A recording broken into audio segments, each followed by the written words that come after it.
क्यों बेजुबां सा ये जहां है।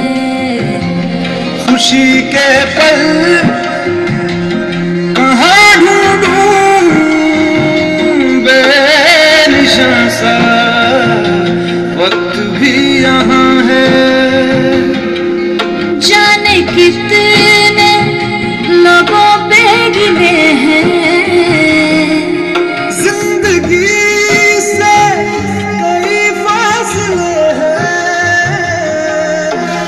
बसीजती है सपने की आँखों में लकीरें जब छूटे इन हाथों से बेवजह जो भेजी थी दुआ वो जाके आसमां से यूं टकरा गई कि आ गई लौट के सदा। जो भेजी थी दुआ वो जाके आसमां से यूं टकरा गई कि आ गई है लौट के सदा।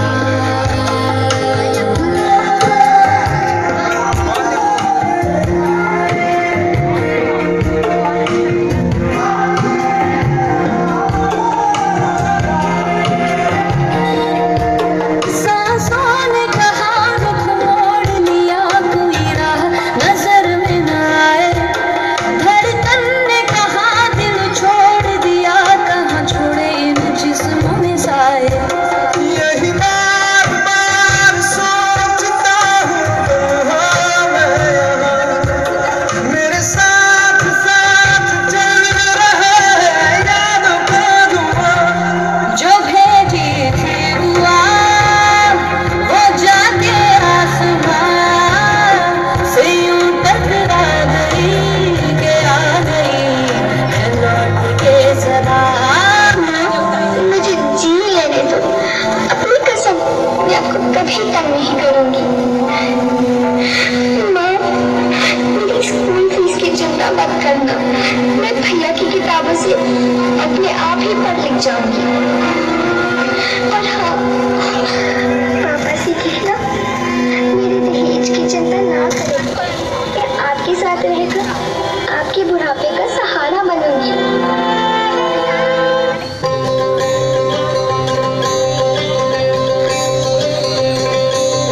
बाबुल प्यारे सजन सखारे सुनो मेरी मैया।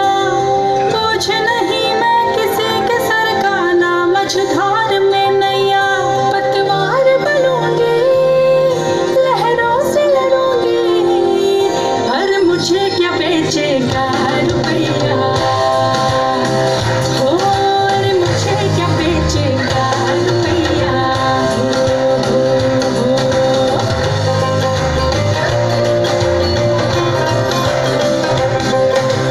कल बाबा की उंगली को थामे चली थी। कल बाबा की लाठी भी पर जाऊंगी। अम्मा तेरे घरों की चिड़िया हूँ मैं। दाना लेकर ही वापस घर आऊंगी। जिसकी फितरत में हैरत समाई नहीं। जिसको दौलत से ज्यादा मैं भाई नहीं। ऐसे साजन की मुझको जरूरत नहीं।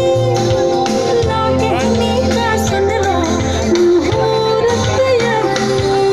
मैं दिल्ली चलूंगी किस्मत से मिलूंगी पर मुझे क्या बेचेगा रुपया। हो अरे मुझे क्या बेचेगा रुपया।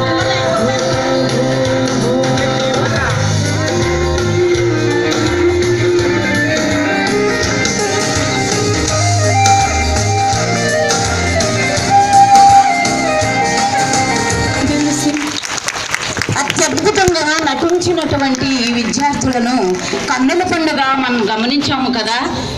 ఆడపిల్ల మాకు వద్దు అనే దానికి రక్షణగా మనం ఈ రోజు ఒక నాటిక రూపంలో మనం వినిపించబోతున్నాం. ఎందుకంటే మన సమాజంలో ఆడపిల్ల అంటే ఎంతో తక్కువ చూపు. అబ్బాయికి ఒక న్యాయం, అమ్మాయికి ఒక న్యాయమా? కాదు కదా. ఆడపిల్లలే మనకు హద్దు. మహిళలకు మనకి ఈ లోకంలో మణిపూసలు. ఆడపిల్లను చదివిద్దాం ఆనందానికి హరివిల్లు అనేటటువంటి నినాదంతో మన ప్రేక్షకుల ముందు ఇప్పుడు అందరూ పిల్లలు ఆనందంతో ఒక నాటికను ప్రదర్శించబోతున్నారు. దాని యొక్క ముఖ్య ఉద్దేశం ఏమిటంటే ఆడపిల్ల సమాజంలో ఒక ఆణిముత్యము. ఆడపిల్ల కోరుకుంటుంది ఏమనంటే, నన్ను సమాజంలో తక్కువ చూప, అరాచకాల అత్యాఖండాల అరాచకాలతో పెట్టేకపోతున్నటువంటి ఈ సమాజంలో మార్పు రాదా, మమ్మల్ని రక్షించరా అని గర్భంలోనే విచ్ఛిన్నత చేస్తున్నారా, ఎవరిపైన ఈ వివక్షత, గర్భ విచ్ఛిత చేస్తూ మమ్మల్ని మధ్యలోనే నాశనం చేస్తున్నారా అని అల్లాడిపోతూ ఒక చిన్నారి హృదయం ఎంత ద్రవిస్తూ చెబుతుందో మనం మాటలలో వ్యక్తం చేయలేం. ఈనాటి సమాజంలో అంత అన్యాయమా? ఆఘాతాలతో కూడినటువంటి ఈ సమాజంలో ప్రతి ఒక్కరు కూడా అమ్మాయిలను రక్షణగా భావిస్తే మనం ఎంతో ఉన్నత స్థితిలో ఉండి అప్పుడే మహిళలకు రక్షణ కల్పించాలి. ఆడపిల్ల పుట్టింది, అదృష్టం వచ్చింది, చదివిద్దాం అభినందిద్దాం.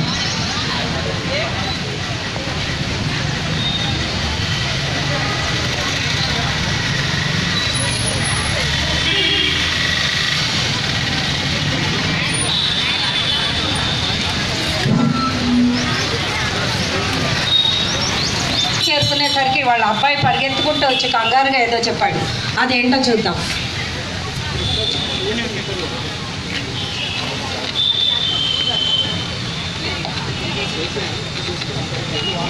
నాన్న అమ్మకి పొద్దు నుంచి ఏదోలా ఉంది. ఇంట్లో అస్సలు బాగాలేదు, వాంతులు అవుతున్నాయి, పడుకునే ఉంది.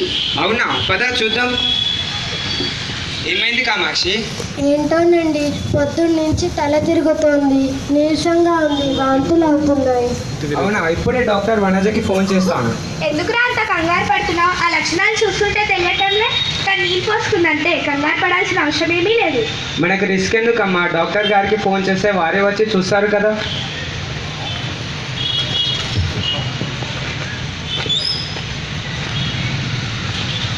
నాన్న డాక్టర్ గారు వస్తున్నారు.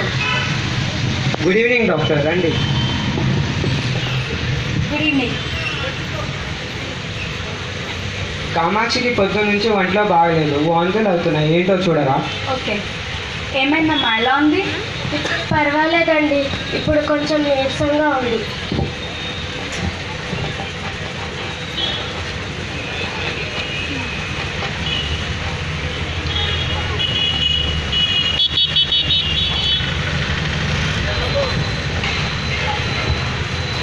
అమ్మా, అయ్యో అలా కాదమ్మా, మీకు ఆల్రెడీ అబ్బాయి ఉన్నారు కదా, అందుకని అలా అన్నాను. Okay sir, congratulations, take care of your health. Thank you doctor.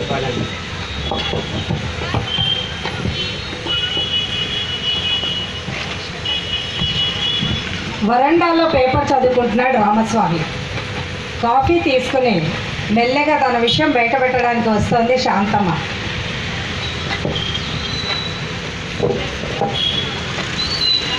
ఒరే స్వామి ఇదిగోరా కాఫీ తీసుకో.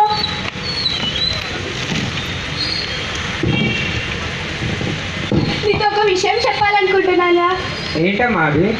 ఏం లేదురా, మన కామాక్షిని వాళ్ళ హాస్పిటల్కి తీసుకెళ్ళి స్కానింగ్ చేయించి ఆడపిల్లనో మగపిల్లాడో తెలుసుకొని ఇంటికి రా. ఎందుకమ్మా ఈ రోజుల్లో అంతా చెట్ట విరుద్ధం, మనం చేయకూడదు అవన్నీ. ఏముందిలే, ఈ డబ్బులు పడేస్తే జరగని పని అంటూ ఏమీ లేదు. ఎందుకమ్మా? కామాక్షికి అమ్మాయి కావాలని చాలా ఆశగా ఉంది. ఉంటుంది ఎందుకుంటుందో. పుట్టింటి నుంచి కట్న కానుకలు తెచ్చిందా పెట్టిందా?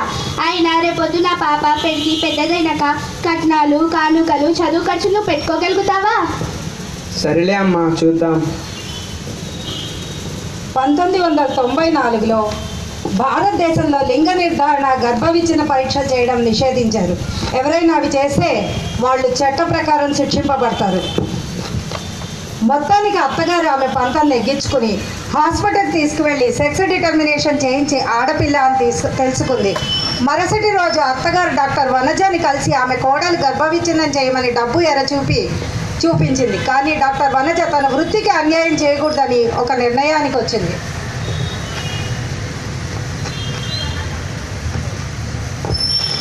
చూడమ్మా కామాక్షి, మీ అత్తయ్య గారు చెప్పినట్టు నేనేం నీకు అబార్షన్ చెయ్యనులే, నువ్వేం భయపడకు. అవునా? మీ మేలు ఈ జన్మలో మర్చిపోలేను. కానీ నీ సందేహం ఏంటో నాకు అర్థమైంది. దీనికి నా దగ్గర ఒక ఐడియా ఉంది. నువ్వు కొన్నాళ్ళు మీ పుట్టింటికి వెళ్ళిపో, మిగతా విషయాలని నేను చూసుకుంటా. Thank you doctor, thank you very much. కొన్ని నెలల తర్వాత కామాక్షి ఇంట్లో మహాలక్ష్మి అడుగుపెట్టింది. ఈ విషయాన్ని జీర్ణించుకోలేకపోయింది శాంతిమతి. ఈ అడ్డంకులని అధిగమించి పుట్టిన అమ్మాయికి ధరణి అని నామకరణం చేసింది తల్లి. కానీ ఆ అమ్మాయి కష్టాలు అంతటితో తీరలేదు. నిజానికి అప్పుడే మొదలయ్యాయి. ప్రతి విషయంలో ఆహారము, చదువు, బట్ట వంటి వాటిలో లింగ వివక్షత చూపించేవారు ఆ ఇంట్లో.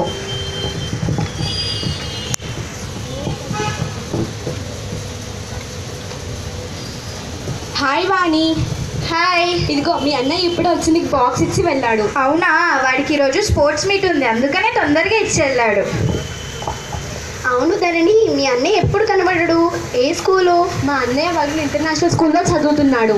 అదేంటి, మీ అన్నయ్య ఏమో ఇంటర్నేషనల్ స్కూల్, గవర్నమెంట్ స్కూల్లోనా? అంతేలే, మా ఇంట్లో మా నాన్నమ్మకి ఆడపిల్లలు చదువుకోవడం అస్సలు ఇష్టం ఉండదు. కాకపోతే నేనే మా నాన్నని బతిమాలి ఇక్కడ చదువుకుంటున్నాను. చీ, అసలేంటి నువ్వు ఎంత ఇంటెలిజెంట్! నువ్వు కూడా ఆ స్కూల్లో చదివితే ఇంకెంత బాగా చదువుతావు. అయినా ఆడపిల్లలుగా పుడితే ఇంత అన్యాయమా? చీ.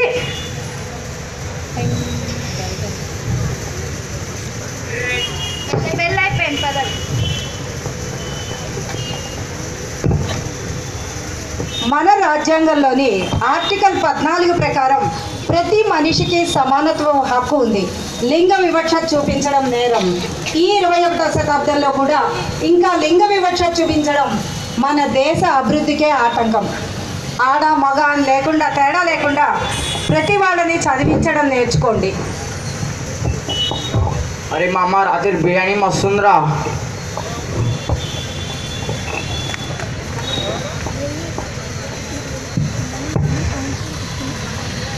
అరే రాత్రి బిర్యానీ మస్తుంది మామ. సినిమా కూడా కేక్ ఉంది మామ. అరే మామ సూరి ధరణి వస్తుంది మామ. ఒక నెల నుండి పోయేమంటే పోగిస్తలేమమ్మా నువ్వు. ఈరోజు ఎలా అయినా పోయామమ్మా నువ్వు, అయితే నీ ఇజ్జత్ పోయినట్టే. ఇది గుర్తుపెట్టుకో. ఆమె పువ్వు తీసుకుంటే నీ పేరు సూరి బాయ్ అని పిలుస్తా, లేకపోతే ఆమె నీకు సువర్ణ అని పిలుస్తాను నేను. అరే ఈరోజు ఎలాగైనా పూయిస్తారా? తీసుకోపోతే దాని మీద యాసిడ్ పోసేస్తా. ఫస్ట్ అయితే పూవి రా, తర్వాత యాసిడ్ పోయి. సన్న ఆల్ ద బెస్ట్ మామ. సరే మామ.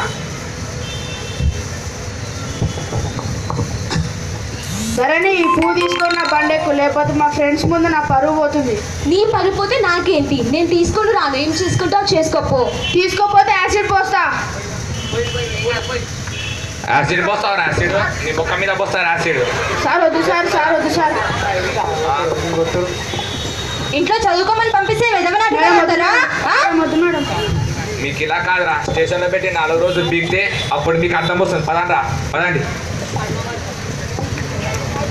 2014లో ఏర్పడిన షీ టీమ్స్ సైబరాబాద్ పోలీస్ పరిధిలో విజయవంతంగా పనిచేస్తున్నాయి.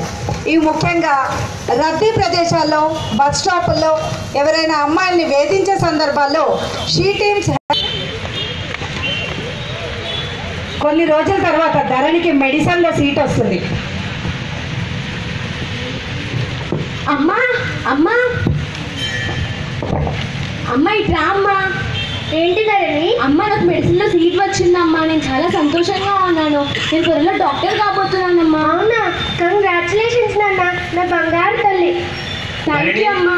ధరణి, ఇంట్లో గోల్ ఏంటిది? ఎందుకు అరుస్తున్నావు? నాన్న నాకు మెడిసిన్లో సీట్ వచ్చింది నాన్న, నేను చాలా సంతోషంగా ఉన్నాను. అవునా? కంగ్రాచులేషన్స్. నా బ్యాగ్ ఏది?